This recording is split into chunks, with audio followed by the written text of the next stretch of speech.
Hello friends, எல்லோரும் சாப்பிட்டாச்சா? என்ன செய்கிறீங்க? இன்றைக்கி எங்களோட மதிய சாப்பாடு என்னென்னு பார்த்துடலாமா? வாங்க ஒன்றுண்டா வரிசை கட்டி பார்க்கலாமா?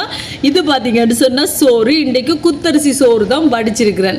இங்கே பார்த்தீங்கன்னு சொன்னால் பருப்பில் ஒரு பால் கறி வச்சுருக்கேன். ஏன்னா இன்றைக்கு மரக்கறி சாப்பாடு தான் சமைச்சிருக்கேன். மரக்கறி சாப்பாடுனாலே கண்டிப்பாக பருப்பு இல்லாட்டிக்கு வட்டைக்கு அதில் ஒரு பால் கறி வச்சா செம்ம டேஸ்ட்டாக தான் இருக்கும். வாழைக்காயும் அப்பளம் இதில் பொரிச்சு வச்சுருக்கிறேன். இங்கே பார்த்தீங்கன்னு சொன்னால் இந்த உப்பு மிளகா முடிஞ்சுதா, அதால் கொஞ்சம் செத்தல் மிளகா எடுத்து உப்பில் ஊற வச்சுட்டு செம்மையாக பொரிச்சிருக்கேன் ஃப்ரெண்ட்ஸ். மொறு சூப்பர் டேஸ்ட்டாக இருக்கும்.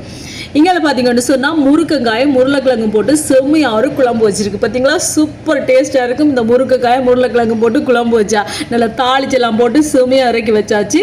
அங்கால சின்ன வாடை பால் சொதி இருக்குது. இது விளந்தான் ஃப்ரெண்ட்ஸ் இன்றைக்கி எங்களோட மதிய சாப்பாடு. இனி நல்லா பாட்டிவா ருசிச்சு சாப்பிட வேண்டியதான். நீங்களாம் சாப்பிட்டீங்களா?